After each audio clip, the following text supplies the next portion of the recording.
Hello and welcome along to Mondo Chelloveck Movies. My name is John, and this video is going to be my review of the 1980 movie Game of Death 2. So before you turn this video off and say I'm not going to watch this movie because I know it's presented in this amazing Bruce Lee box set from Arrow, but you think you're not going to watch this because you're not going to get anything out of it, I urge you to watch this video. I'll tell you about a few things I learned when I was listening to commentary on this international cut, which was fascinating, by the way. And I learned so many things because this movie has always intrigued me, like Game of Death intrigued me. But you couldn't find anything much about it, and you heard a few things about it, but not enough information. But I found out loads of stuff when I watched that commentary on the international cut. As usual, I'll intersperse this video with a few screenshots that I've taken on my phone from the TV of this set and the movies in this set. So this disc is Blu-ray only in this set. I don't think they could get the elements to a 4K. I think it would have been too much of a stretch with the elements. Saying that though, the picture quality does look really nice. So on this set, you get 4 different versions of Game of Death 2. Now, the international cut, the longest cut, has been remastered in 2K, from a 2K scan, and it looks absolutely brilliant. The other 3 versions do look great, but the international cut is definitely the best looking one. So I'm a big fan of this movie, and I've watched 3 cuts of this movie so far. So as I've done with all my other Bruce Lee reviews, which I'll link down below, this is going to be spoiler free. There's a few things I could more or less say in this movie, and it would spoil, well, it wouldn't spoil it for you, but it might give away a bit of a sort of plot twist, a big plot twist in this movie, which I'm not going to go into. But I watched the Korean version on this set, first time I've ever seen it, and this is the one that's the most like completely different to the original Game of Death 2. And it's like a different movie actually. And what they've done is, and it's hard to say this without spoilers, it's not really a spoiler.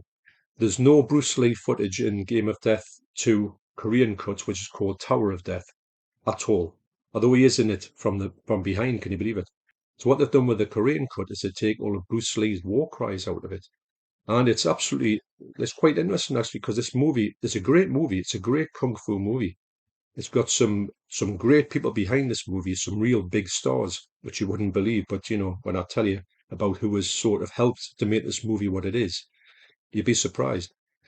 Now, the big problem they had with this movie is with the internet going back to the longest cut, the international cut. They had promised when they were going to set this movie up, the studio had promised them loads of outtakes from Game of Death and also Enter the Dragon. So they had the guy here, which is Tong Long. He is dressed up like Bruce Lee for this movie in this garb, and this is from Enter the Dragon. So in the end, they actually used no unreleased footage from Game of Death, believe it or not. They only found some stuff from Enter the Dragon. Now, hence why this fella Tong Long is dressed as this in this garb, so he can fit in with all the outtakes. So the Korean cut, aka Tower of Death, you can more or less say this is the movie that Game of Death 2 would have been if they hadn't put any Bruce Lee stuff into it. Before the Bruce Lee box set came out, I really wanted to see Game of Death 2, so I checked out my DVD and I was thinking, which version is this on the disc? Now got the international cut, which is the longest one, and you've also got the other one, which is the export cut or the Hong Kong version. Now that is this cut. They do cut out a few things in it, not much, but it's enough to notice, and it's got a different ending on as well. When this movie stops, it just freeze frames, which is what a lot of grindhouse movies do, and Chinese movies do. They just stop right, and you get no credits. On the international cut, you get a good end credit sequence, which is quite good actually. So the international cut has the most stuff for Bruce Lee in it. It has bits of when he was acting, when he was a kid, in a movie called The Kid, and also a movie called Thunderstruck. The movie, I think, it's a bit clunky, the longer cut, because you've got all these old clips of Bruce Lee above. The Enter the Dragon stuff is really good, mind, and that has not been put. I don't think you can see that in any other version apart from Game of Death 2. There's no fight in it, but it's nice to see these like really weird clips of just Bruce Lee being Bruce Lee in Enter the Dragon, which were exercised for whatever reason. Although the monk scene did turn up in the remastered longer cut of Enter the Dragon. So after the Korean cut, I watched the international cut with the commentary on. And the two guys in the commentary are actually going to produce a documentary which is going to come out by Severin at the end of the year called Enter the Clones of Bruce Lee. Going to be a feature-length documentary about Bruce Lee's exploitation movies. It's got a load of stars who star in all of these kind of, well, what happened when Bruce Lee died? They had all these, like, people were clamoring for more Bruce Lee, so they couldn't do any because they hadn't got any footage apart from Game of Death, which they hadn't released yet. So in their interim between 1973 and 1978, well, probably after that, they had all of these people pretended to be Bruce Lee, Bruce Lee, Bruce Lee, Bruce Liang, Dragon Lee. They were all sort of pretended to be Bruce Lee. And some of them looked like him, some had the mannerisms, but some of them were over the top. So I did watch the commentary on here and I found out loads of stuff. These guys who were doing that documentary, they know everything about this movie. And they broke it down, and it was so good to hear all the little bits I've been wanting to know about this movie, all behind the scenes. And I'm not going to go into any spoilers because it's fascinating.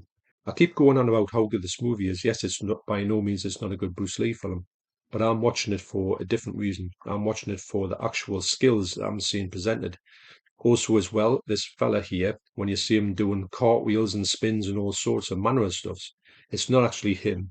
It is Ewan Bew, who is stars in this amazing movie here, Right and Wrongs, and he does loads of flips and and sort of acrobatics for a lot of movies. He is absolutely brilliant. Not so much martial artist. He's just got this flair for just throwing himself all over the place, and he stars in a lot of Jackie Chan movies, and he doubles for a lot of people as well in stunt work. So you've got that going on. You've got this whole great story, like I say, when this guy has to get to this tower, but the tower is actually down over, and it's not up over like it is in Game of Death. Now, the strange thing about what I've found about this movie is when I was watching it, all the times I've watched it, I've always thought that some parts just don't make any sense. And in the commentary, they did say that there's a lot of things that it didn't really finish off. There's this sort of story about this film that gets stolen that goes nowhere. There's other things about why this fella's going to do what he's doing. This bad guy, it doesn't really go anywhere. There's a lot of strangeness to it, but I think that's adds to its charm. Some of these movies, they're so kind of stupid that they're enjoyable. And this movie it's got a brilliant soundtrack. It's got one of my favorite soundtracks of martial arts cinema. And the fella who did it, Frankie Chan, he did a lot of other stuff on great martial arts movies. And when I'm coming away from this movie, I always find I'm humming that tune. Also, another thing that I found interesting in the commentary was that sometimes in these movies, and The Way of the Dragon as well, if you remember that one, at the start of it, there's a lot of blurred scenes in it, and there's a lot of blurred scenes in this movie as well. Now, what these two guys were saying was that sometimes if you put your camera down in a busy place and you didn't actually ask permission and pay for it, you would get kicked out or you'd have to pay a fine. Now, if you just put the camera there, you just handheld it, you wouldn't get charged because you're not putting your camera down in a tripod. Now, if you don't, you just put the camera out, you just hope that you get everything in focus. And I'm thinking that the start of Way the Dragon, which has got a lot of out of focus footage on the longer cut, could it be that Bruce Lee and his camera crew were just going, right, we'll get this bit of footage because we're in a busy airport, and then we'll have to go somewhere else. And we don't get to check it because you've just got to hope that it's in focus. That explains a lot of these ones where you get this really good sharp picture in some scenes, and in other scenes you get like this really kind of blurry out of focus shot. So to recap in a less confusing way, hopefully, if you want to see the longest cut of this movie in the best condition, watch the international cut. I urge you to watch the commentary on the international cut. It's absolutely fascinating. It's one of the best commentaries I've ever heard. Don't really watch this one, the Hong Kong version, because it's just a shorter version of the international cut. It's quite irrelevant, actually. Do watch the Korean cut, because it's the most drastically different from the international cut, from these two cuts. Starting to get confusing again. The only one I haven't watched is a US one, which is supposed to be a shorter one, and it said it's in HD and it looks really good. Now, when I was flicking through it, to me, it looked like just more or less like this. I didn't know the differences behind it. So for me, I would watch the international cut, and if you want to watch the kind of original version of what Tower of Death would be like, without the Bruce Lee stuff in it, watch that one, and you can watch the completely different martial arts movie. I do personally think this movie is should get a lot more attention than it does. Yes, it's a Bruce exploitation movie, as Game of Death is, and also you get those clips from Enter the Dragon, which doesn't appear in anything else at the moment. So, hopefully, I would urge anybody who's got this set, don't make this movie one that you would never go near. Go into it and think, right, it's not going to be the best movie ever in this set. It is the worst movie in this set, when you think about it, but I find it a highly enjoyable movie. I do know what it is, and I look at this movie and I get so much pleasure out of it, because yes, it is daft, but the choreography and the fight scenes in here, especially the last half hour, are just absolutely amazing.